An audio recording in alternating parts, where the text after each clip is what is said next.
In today's session, we shall discuss about the sliding window protocol. इससे पहले हमने simple stop and wait protocol किया था, जिसमें हमने आपको बताया था कि किसी भी एक टाइम पे एक ही फ्रेम ट्रांसमिट होती है जब तक कि उस ट्रांसमिटेड फ्रेम की एक्नॉलेजमेंट ना मिले we can not send the next frame. लेकिन स्लाइडिंग विंडो प्रोटोकॉल में ऐसा नहीं है। इसमें मल्टीपल फ्रेम्स जो हैं वो आप सेंड कर सकते हो even before getting the acknowledgement of the first frame that you sent. So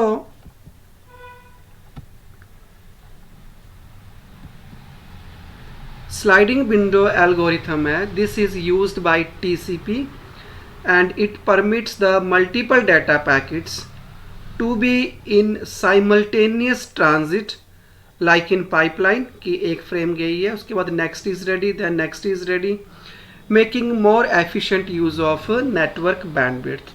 क्योंकि आप मल्टीपल फ्रेम्स को ओवर द लिंक भेज रहे हो, सो इट मीन्स कि you are making efficient use of network bandwidth. इसमें आप you are not keeping idle to wait for the acknowledgement and then to send the next frame, ऐसा कुछ नहीं है। So we can make more efficient use of the network bandwidth. अब purpose क्या है? जैसे कि अगर हमारे पास लोकल एरिया नेटवर्क है जहाँ पे जो प्रोपेगेशन टाइम है वो काफ़ी कम है, सो उस वक्त जो लिंक यूटिलाइजेशन है दैट इज़ गुड, क्योंकि एक नोड से दूसरे नोड को पहुँचने के लिए टाइम भी बहुत कम लग रहा है। So at that time the link utilisation is very good. लेकिन अगर जो आपकी ट्रांसमिशन हो वो लॉन्ग डिस्टेंस पे हो, मतलब कि लॉन्ग प्रोपेगेशन डिले हो, लाइक सैटेलाइट कम्युनिकेशन। मतलब मान लो कि ये आपका अर्थ के ऊपर कोई अर्थ स्टेशन है और यहाँ पे कोई सैटेलाइट है, तो जो सैटेलाइट के ऊपर आप ये कोई अप लिंक कर रहे हो, मतलब अप लिंक का मतलब आपके अर्थ स्टेशन से इंफॉर्मेशन ऊपर हो रही है, ऊपर जा रही है, फिर वहाँ से वो किसी दूसरे अर्थ स्टेशन पे डाउन लिंक हो रही है। तो इन केसेस में जो आपका प्रोपेगेशन टाइम है दैट इज़ वेरी हाई, और अगर प्रोपेगेशन टाइम बहुत ज़्यादा है तब हम simple stop and wait protocol का यूज़ नहीं करते। तो इस केस में हमने अगर लिंक की यूटिलाइजेशन को इंक्रीज़ करना हो we make use of sliding window protocol. क्यों? स्लाइडिंग विंडो प्रोटोकॉल में we can send multiple frames. तो अगर लॉन्ग प्रोपेगेशन डिले है, प्रोपेगेशन टाइम बहुत ज़्यादा चल रहा है फ्रेम को ट्रांसमिट करने के लिए, तो हम वेट नहीं कर सकते कि पहले हम एक फ्रेम को इतनी दूर भेजें फिर वहाँ से उसकी एक्नॉलेजमेंट मिले, तो this is very much wastage of bandwidth.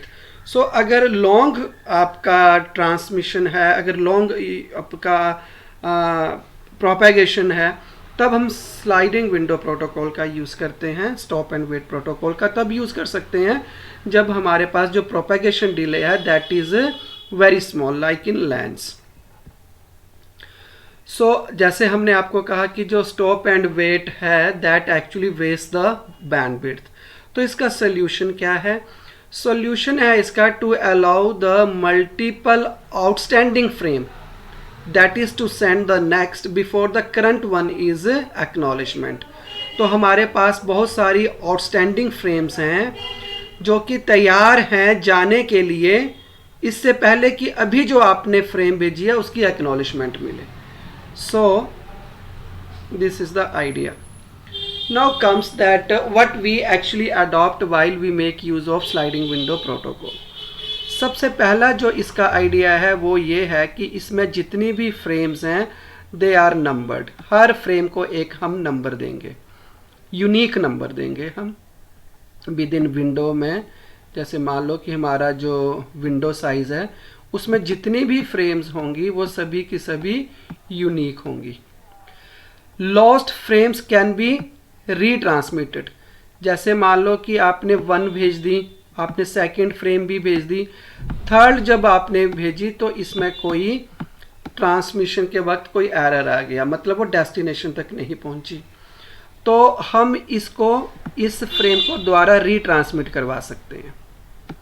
Duplicate frames can be deleted.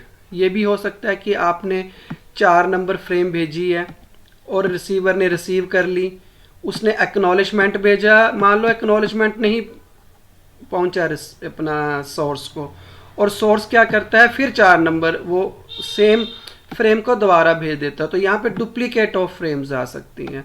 तो इस केस में जो डुप्लीकेट फ्रेम है that can be deleted. Out of order frames जो हैं दे कैन बी रीऑर्डर्ड, मतलब कि आपको 1 मिला, 2 मिली फ्रेम, 3 नंबर फ्रेम जो मिली थी उसमें कोई एरर आ गया, फिर आपने 4 नंबर भी रिसीव कर ली, 5 नंबर भी रिसीव की, फिर आपने 3 नंबर की भी रिसीव की, तो इसको प्रॉपर ऑर्डर पे भी लगाया जा सकता है। So out of order frames, क्योंकि ये 4 के बाद 5, 5 के बाद 6 मिलनी चाहिए थी, हमें 3 मिली, तो we can apply some sort of sorting algorithm. तो हम क्या कर सकते हैं, सॉर्टिंग एल्गोरिथम के कारण जो आउट ऑफ ऑर्डर फ्रेम्स हैं उनको भी हम रीऑर्डर कर सकते हैं। ये बेसिक चीज है हमारे पास कि ईच आउटबाउंड जो सेगमेंट है that contains a sequence number from 0 to some maximum value, मतलब कि जो भी हमारे पास आउटबाउंड सेगमेंट है, आउटबाउंड सेगमेंट का मतलब कि ये वाला कोई सेगमेंट है जिसमें कुछ फ्रेम्स हैं, तो ये आउटबाउंड सेगमेंट्स हैं, उसमें एक सीक्वेंस नंबर होगा 0 से लेके कुछ सम मैक्सिमम वैल्यू। एक हमारे पास सेंडर है और एक हमारे पास रिसीवर है। जो सेंडर है वो भी मेंटेन करता है सीक्वेंस नंबर कि कौन सी फ्रेम जो है that is permitted to send, कि कौन सी उसने अभी भेजनी है, उसको हम बोलते हैं sender window. This is the sender window. Same way जो रिसीवर है वो भी एक सीक्वेंस नंबर को मेंटेन करता है। कौन सी सीक्वेंस नंबर को, कि corresponding to the frames it is permitted to receive, कि इसने अगली कौन सी रिसीव करनी है, तो इसके पास भी एक रिसीवर विंडो होगी। तो सेंडर और रिसीवर दोनों के पास एक विंडो होगी, इसकी होगी सोर्स अपना सेंड विंडो, और ये होगी रिसीविंग विंडो। सेंड विंडो में कौन सी फ्रेम होंगी, which are permitted to send, और इसमें कौन सी होंगी, which are permitted to receive. It allows the sender to send multiple frames before needing the acknowledgement, जैसा हमने आपको बताया। जो सेंडर है it slides its window on receiving the acknowledgement for the sent frame, मतलब कि मान लो कि ये हमारे पास उसकी कोई सेंडर विंडो है, और जैसे मान लो कि उसके अंदर हमारे पास सपोज कर लो कि ये 4 फ्रेम्स हैं और यहाँ पे 5 है, ऐसे ये 6 है, तो यहाँ पे विंडो साइज कितना है, 1 2 3 4 फ्रेम्स इस विंडो के अंदर है, तो इसको विंडो साइज हम क्या बोलेंगे, इसका विंडो साइज जो है वो 4 है। मान लो कि सेंडर ने फर्स्ट फ्रेम को सेंड कर दिया, फिर जो इसकी जो सेंडर विंडो है वो 5 को भी अकोमोडेट करेगी, तो ये स्लाइड हो जाएगी इस तरफ, इसलिए इसका नाम क्या है, स्लाइडिंग विंडो प्रोटोकॉल। मान लो कि उसके बाद वो 2 नंबर को भी फ्रेम को भेज देता है, तब 6 नंबर जो फ्रेम है वो अब विंडो के अंदर आ जाएगी, ये देखिए। तो इस कारण जो इसका नाम क्या है, sliding window protocol. So this allow the sender to send more frames, जैसे जैसे विंडो जो है वो इस तरफ स्लाइड कर रही है, तो it actually allows the sender to send more frames. So इसका नाम भी इसी कारण स्लाइडिंग विंडो प्रोटोकॉल है, और इसके रिवर्स जो होगा वो एक्नॉलेजमेंट के लिए होगा। So maximum number of frames जो हैं that the sender can send without acknowledgement, that is called as the window size of the sender, कि वो कितनी मैक्सिमम नंबर ऑफ फ्रेम्स को भेज सकता है without waiting for the acknowledgement. मान लो कि वो 4 फ्रेम्स को भेज सकता है, मतलब वो एक भेजी, फिर दूसरी भेजी, फिर तीसरी भेजी, फिर चौथी भेजी, ठीक है ना। फिर उसको फर्स्ट की एक्नॉलेजमेंट आई, ये फर्स्ट था, फिर इसको फर्स्ट की एक्नॉलेजमेंट आई। तो इसका मतलब कि फर्स्ट की, ये फर्स्ट थी मान लो, ये सेकंड, ये थर्ड एंड ये फोर्थ, तो उसने पहले 4 इकट्ठी भेज दी, फर्स्ट भेजी, सेकंड, थर्ड एंड फोर्थ, तो उसको एक्नॉलेजमेंट किसकी मिली, फर्स्ट की अब मिली है। तो फर्स्ट की एक्नॉलेजमेंट मिलने से पहले वो कितनी फ्रेम भेज चुका था, वो जो है that is called as a sender window size. और कभी भी स्लाइडिंग विंडो प्रोटोकॉल में जो ऑप्टिमल सेंडर विंडो साइज है वो होता है 1+2a। 1+2a जो है that is the sender window size. तो ये हर विंडो साइज के, हर सेंडर के लिए विंडो साइज डिफरेंट होगा। वो डिपेंड किसके ऊपर करेगा, ये जो a है, एक्चुअली में ये जो a है ये डिपेंड करता है हमारा ट्रांसमिशन टाइम पे और प्रोपागेशन टाइम के ऊपर। तो जिस हिसाब से उसका ट्रांसमिशन टाइम होगा, जिस हिसाब से उसका गिवन प्रोपेगेशन टाइम होगा, उसी के ऊपर डिपेंड करेगा कि जो विंडो का साइज है वो ऑप्टिमल कितना होना चाहिए। और कभी भी फ्रेम को जब हम भेजते हैं तो अगर हमने उसकी एफिशिएंसी देखनी हो तो एफिशिएंसी कितनी आती है, ये हमने लास्ट वीडियो में भी किया था। It is transmission time divided by transmission time plus 2 times of propagation. So ये इसकी एफिशिएंसी होती है किसी भी गिवन मूवमेंट पे अगर हमने निकालनी हो तो transmission time divided by transmission time plus 2 times propagation time, और इस फैक्टर को अगर हम इससे डिवाइड कर दें वी गेट द एफिशिएंसी।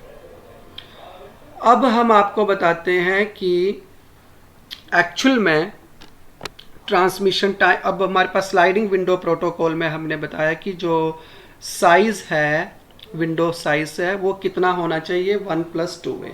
अब देखते हैं कि वो हम कैसे निकाल सकते हैं। हमें पता है कि जो एफिशिएंसी है वो होती है ये T divided by this factor. और अगर मुझे 100% एफिशिएंसी चाहिए तो इसकी वैल्यू कितनी होनी चाहिए, 1 होने के कारण टी की वैल्यू कितनी आ गई, टी प्लस 2 टाइम्स टीपी। मतलब इसको मैंने कुछ नहीं किया, इसको मैंने क्रॉस मल्टीप्लाई कर दिया। This was 2t T plus 2 times propagation time, this is equal to 1। तो कुछ नहीं किया हमने, 1/1 रख लो इसको, मैंने इसको क्रॉस मल्टीप्लाई किया तो ये कितना आ गया, टी इज इक्वल टू, जब ये इससे मल्टीप्लाई हुआ तो ये कितना आ गया, T plus 2 times propagation time. So इसका मतलब कि अगर मुझे 100% एफिशिएंसी चाहिए तो जो ट्रांसमिशन टाइम है ये है ना T, this is actually transmission time, this transmission time should be equal to this. और स्लाइडिंग विंडो प्रोटोकॉल में जो ट्रांसमिशन टाइम है वो इसके बराबर तो ज़रूर होना चाहिए, ठीक है। और स्टॉप एंड वेट जब हमने सिंपल प्रोटोकॉल को यूज़ किया था तो उसमें जो टोटल हमारे पास एफिशिएंसी आ रही थी दैट वाज एक्चुअली टी, ठीक है ना। पर इस केस में जो अगर एफिशिएंसी हमने लेनी है तो जो ट्रांसमिशन टाइम है वो कितना चाहिए, टी प्लस 2 टाइम्स टी, जबकि ये नहीं चाहिए जो हमारे पास simple stop and wait protocol में था। तो इसका मतलब क्या हो गया कि this means that the sender must send number of frames while it is waiting. तो जितने टाइम पे ये वेट कर रहा है उतने टाइम पे उसको और फ्रेम भेजनी चाहिए, ना कि वेट करना चाहिए। Now let us find that the maximum number of frames that can be sent in this time. तो अगर हमारे पास टी टाइम होता ट्रांसमिशन टाइम, तब हमारे पास सिंपल प्रोटोकॉल में एक ही फ्रेम भेज सकते थे हम। और अगर मान लो कि एक ही ट्रांसमिशन टाइम होता तब हमारे पास कितना आ जाता, 1/t। और अगर मेरे पास अब ट्रांसमिशन टाइम है तो वो कितना है अब, T plus 2 times propagation time. तो मैं क्या करूँगा, मैं इस फैक्टर को मल्टीप्लाई कर दूंगा किस फैक्टर से, इस फैक्टर से। तो ये कितना आया, T T plus 2 times T P divided by T T. ठीक है, तो इसको अगर मैं और सॉल्व करूं तो ये हो सकता है T T plus 2 propagation time divided by सभी को, मतलब इसको भी और इसको भी मैंने इससे डिवाइड कर दिया। तो ये कितना आ गया, t प्लस टी 1, ये 2 जो कांस्टेंट है वो ये रहा, और T P over T T A की वैल्यू क्या होती है, a। So this is the reason that the maximum window size in sliding window protocol is 1 + 2a। Okay, तो आपके मन में ये क्वेश्चन आ रहा होगा कि ये ट्रांसमिशन जो टाइम है वो क्यों t+1 है। ये देखिए, मान लो ये सेंडर होता जो हमने लास्ट में किया, मान लो ये रिसीवर होता, ये इसका ट्रांसमिशन टाइम है मान लो फ्रेम का, ये उसने उसका फर्स्ट बिट भेजा, ये उसने उसका लास्ट बिट भेजा, ये उसका प्रोपेगेशन टाइम आ गया। यहाँ पे भी कुछ और टाइम्स थे वो हम इग्नोर कर देते हैं, जैसे उसने प्रोसेस किया, फिर उसने एक्नॉलेजमेंट क्रिएट की, फिर एक्नॉलेजमेंट भी भेजी, तो उसका भी ट्रांसमिशन टाइम है, लेकिन हम उसको इग्नोर कर देते हैं, पर उसने भेजी एक्नॉलेजमेंट, तो टाइम तो उसको भी इतना ही लगेगा टीपी।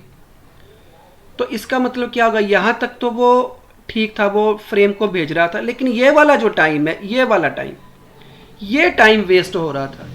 तो स्लाइडिंग विंडो प्रोटोकॉल में हम चाहते हैं कि ये टाइम भी यूटिलाइज हो फ्रेम को भेजने के लिए। तो इसीलिए हमने कहा आपको कि सिंपल प्रोटोकॉल में जो यहाँ पे है वो 1 है, एक ही फ्रेम भेज पाया था मैं, ये वाली फर्स्ट एक ही फ्रेम। लेकिन अगर मैं ये टाइम भी साथ में कंसीडर कर लूँ तो ये टाइम कितना हो जाएगा, ट्रांसमिशन टाइम प्लस टीपीए और एक टीपीए प्लस 2 टीपी। देखिए, एक ये टीपी, ये वाला टाइम हो गया हमारे पास ये भेजने का, फिर उसके बाद एक्नॉलेजमेंट का, ये वाला टाइम हम वेस्ट कर रहे थे। तो इसलिए इतने टाइम पीरियड पे अब हमारा जो ट्रांसमिशन टाइम है वो ये होना चाहिए, ना कि ये होना चाहिए। और उसी के बेस के ऊपर हमने जो बताया आपको कि जो स्लाइडिंग विंडो प्रोटोकॉल में जो विंडो साइज होता है वो 1 + 2a होता है। सो सीक्वेंस नंबर हमें देने पड़ते हैं। अभी हमने आपको कहा कि मैक्सिमम नंबर ऑफ फ्रेम्स हैं जो हम सेंड कर सकते हैं वो 1 + 2a है, और मिनिमम नंबर ऑफ सीक्वेंस अगर हमने निकालने हो तो वो आता है लॉगरिथमिक ऑफ 1 + 2a। अगर हमारे पास मैक्सिमम विंडो साइज 1 + 2a है तो इसका मतलब हम इतनी फ्रेम भेज सकते हैं, ठीक है ना। तो उन फ्रेम्स को भेजने के लिए हमें मिनिमम नंबर ऑफ बिट्स कितने चाहिए सीक्वेंस नंबर में, वो होते हैं लॉगरिथमिक ऑफ बेस 2 1 + 2a। एक प्रॉब्लम डिस्कस कर लेते हैं हम कि कोई अगर हमें दे रखा हुआ है कि जो ट्रांसमिशन डिले है और प्रोपेगेशन डिले है इन स्लाइडिंग विंडो प्रोटोकॉल में 1 मिलीसेकंड ट्रांसमिशन टाइम है और 49.5 मिलीसेकंड जो है वो प्रोपेगेशन टाइम है। तो फर्स्ट क्वेश्चन ये है कि what should be the sender window size to get the maximum efficiency, कि विंडो साइज कितना होना चाहिए कि हमें मैक्सिमम एफिशिएंसी मिले। अब ये देखिए, ये ब्लैक कलर में ये वाला हमने किया है सॉल्व। तो हमें पता है कि अगर हमें मैक्सिमम एफिशिएंसी चाहिए तो सेंडर का विंडो साइज कितना होना चाहिए, 1 + 2a। तो 1 + 2 मल्टीप्लाइड बाई a की वैल्यू हमने आपको बात बताई है कि propagation time divided by transmission time. तो 1 + 2 प्रोपेगेशन टाइम हमें 49.5 दे रखा हुआ है और ट्रांसमिशन टाइम 1 मिलीसेकंड दे रखा हुआ है। तो ये कितना है, 2 × 49.5, तो ये कितना आ गया 99, 99 + 1 100।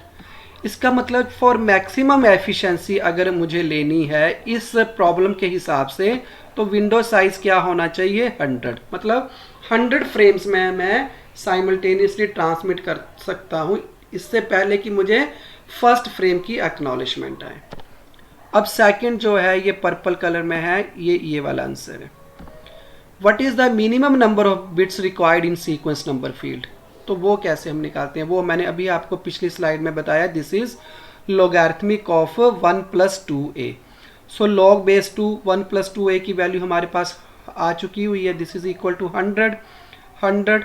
तो logarithmic of 100 is 6.8 which is equal to 7, क्योंकि 6.8 फ्रेम तो हम भेज नहीं सकते, या तो 6 भेज सकते हैं या 7 भेज सकते हैं। तो 6.8 मतलब near about 7। So minimum number of जो बिट्स रिक्वायर्ड हैं in the sequence number field that is equal to 7, क्योंकि 6.8 बिट्स तो कुछ बात नहीं है, 6 बिट्स होंगे या 7 बिट्स होंगे, तो मुझे टोटल नंबर ऑफ 7 बिट्स चाहिए। थर्ड क्वेश्चन ये है कि अगर मैं 6 बिट्स का ही यूज़ करता हूँ सीक्वेंस नंबर में, then what will be the efficiency. वो देखिए अब रेड कलर में थर्ड का आंसर। हमें पता है कि जो एफिशिएंसी हम कैलकुलेट करते हैं that is sender window size in the protocol, जो दे रखा हुआ है, divided by optimal window size. तो इसका क्या मतलब हुआ, 6 बिट्स आर रिक्वायर्ड, तो मैं क्या कर सकता हूँ कि 2⁻6 divided by optimal sender window size, मतलब ये वाला 100। तो 2⁻6 मतलब 64 डिवाइडेड बाय 100.64, तो इसका मतलब इसकी एफिशिएंसी क्या है, 64%। So this is the way how we can calculate the window size, how can we calculate the number of bits in the sequence number field, and how we can get the efficiency। अब हम एक operation समझते हैं। मान लो ये centre window है और मान लो कि इस विंडो का साइज 4 है, तो 0 1 2 3 0 1 2 3 वो भेज सकता है। अब इसको कोई एक्नॉलेजमेंट रिसीवर से नहीं मिली, तो उसने ये 4 फ्रेम जो हैं वो भेज दी, क्योंकि विंडो साइज 4 है, तो 0 भी भेज दी, 1 2 and 3rd। Now this sender will get the acknowledgement of a 0 number frame, so it is getting 0 number frame, and immediately after getting the 0 number frame's acknowledgement, the sender is sending a 4th number frame। See this, now because 0 number frame जो है that has been acknowledged, so the window is now starting to slide towards this way। 0 is now out of this window because this has been acknowledged by the receiver। तो जैसे receiver ने 0 number frame को acknowledge कर लिया है, sliding window जो है वो इस तरफ स्लाइड होना शुरू हो गई। अब मान लो कि 1 का भी उसको एक्नॉलेजमेंट आ गया, 2 का भी आ गया, तो 1 का जब आया तो 5 भेज दी, 2 का जब उसको एक्नॉलेजमेंट आया तो 6 भेज दी। तो अब इसका मतलब हमारे पास किस किस की एक्नॉलेजमेंट मिल गई है, हमारे पास 0 1 और 2, तो 0 1 और 2 की एक्नॉलेजमेंट मिल गई है, तो ये उस विंडो से बाहर आ गई और स्लाइडिंग विंडो उस तरफ को आगे को स्लाइड हो गई, और लेकिन साइज कितना रहा, 4 ही रहा।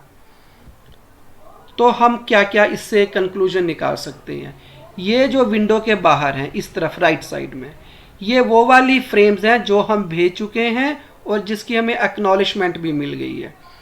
ये वाली है पाइपलाइन में, they are permitted to be send to the receiver, मतलब they are sent but not acknowledged, मतलब ये हमने भेज तो दी है लेकिन अभी हम इसकी एक्नॉलेजमेंट नहीं मिली। 7 8 9 10 ये क्या है, अभी ये भेजनी है। जैसे जैसे जो इसकी एक्नॉलेजमेंट हमें मिलती रहेगी, इनकी जैसे मान लो कि 3 नंबर की हमें एक्नॉलेजमेंट मिल गई, तो ये 7 विंडो के अंदर आ जाएगा। जब 4 की मिल जाएगी तो हमारे पास 8 आ जाएगा, तो 4 बाहर चला जाएगा। सो this is the way how this actually works. Receiving window भी ऐसे ही करता है, जैसे मान लो ये हमारे पास रिसीविंग विंडो है, 0 1 2 3 4 5 6 7, फिर मतलब 8 बिट की है मान लो, फिर 0 1 2 3 4 5 6 7, तो ये जो हैं 0 1 2 3 4 ये कौन सी फ्रेम हुई, जो फ्रेम ऑलरेडी रिसीव्ड, हमने रिसीव कर ली है रिसीवर ने और उसकी एक्नॉलेजमेंट भी भेज दी है। ये 5 है, ये लास्ट एक्नॉलेज्ड फ्रेम है जो उसने 5 भेजी है, तभी ये स्लाइड होके यहाँ पे पहुँचा है। तो इसमें जो स्लाइडिंग होगी वो किस डायरेक्शन में होगी, वो इस डायरेक्शन में होगी, ये जहाँ पे ये डायरेक्शन दे रखी हुई है। तो जैसे ही ये 5 नंबर उसने एक्नॉलेजमेंट भेज दिया, तो 6 नंबर जो है वो अंदर आ जाएगा विंडो के अंदर। तो ये वाली जो हैं इसके अंदर कौन सी फ्रेम है जो कि एक्सेप्ट तो कर ली गई है रिसीवर के द्वारा, लेकिन अभी इनकी एक्नॉलेजमेंट नहीं गई। ये कौन सी हैं जो अभी रिसीव कर भी ली हैं और एक्नॉलेजमेंट भी भेज दी हुई है। और ये कौन सी हैं, ये वो वाली हैं ना तो ये भी रिसीव की हैं हमने और ना ही ऑब्वियसली इनकी कोई एक्नॉलेजमेंट पहुंच जाएगी। अगर रिसीव ही नहीं की हैं तो एक्नॉलेजमेंट। तो इसमें क्या होता है, विंडो साइज जो है दैट एक्चुअली श्रिंक्स, क्योंकि ये पहले 5 था तो 5 की अगर मैंने एक्नॉलेजमेंट भेज दी तो श्रिंक होके ये कहाँ पे पहुंच गया, अब 5 को बाहर निकाल दिया तो 6 को अंदर कर लिया, श्रिंक कर लिया। और इस तरफ जब ये 6 भेज दी तो इस तरफ वो क्या हो रही है, एक्सपैंड हो रही है। तो दिस इज द वे कि वन साइड पे वो श्रिंक होती है और दूसरी साइड से वो एक्सपैंड होती रहती है। जैसे अब 6 नंबर भी मान लो कि उसने एक्नॉलेज कर दिया तो यहां से ये श्रिंक हो जाएगी तो ये 7 नंबर आ जाएगा अभी यहाँ पे, पर यहाँ पे फिर वो यहाँ पे एक्सपैंड हो जाएगी। So this is the way how the receiving window protocol takes place. Sliding window में हमारे पास 2 अप्रोचेस काम करती हैं। One is known as go back N one and second is known as selective set. Go back N में क्या मतलब होता है कि इसमें अगर सेंडर जो है उसने कोई मतलब फ्रेम भेजी, कोई ऐसी फ्रेम जो करप्टेड थी, कोई एरर आ गया था, तो जो रिसीवर है फिर वो उसके आगे वाली एक भी फ्रेम को एक्सेप्ट नहीं करेगा, इसलिए इसका नाम क्या है, go back N. Receiver discards all the frames following an error forcing the sender to go back to the lost frame, और उसके बाद वाली चाहे उसने भेज दी थी उसके बाद वाली भी, पर फिर ये 2 फ्रेम्स जो है उसको दोबारा रीट्रांसमिट करवानी पड़ेंगी। ये होता है go back N. Selective repeat में क्या होता है कि सेंडर है और एक रिसीवर है, और मान लो सेंडर ने कोई फ्रेम भेजी और इसमें कोई एरर आ गया, तो सिलेक्टिव रिपीट में क्या होता है कि रिसीवर सिर्फ वही फ्रेम मंगवाता है जिसमें एरर था, उसकी जो उसके बाद जितनी भी भेजी हुई थी उनको वो एक्सेप्ट कर लेता है, लेकिन जो एरर था उस एरर वाली ही फ्रेम को वो दोबारा जो है वो रीट्रांसमिट करवाएगा। So this is all about the sliding window protocol and its 2 approaches. In next video we will discuss about go back N and selective repeat. Thanks for watching.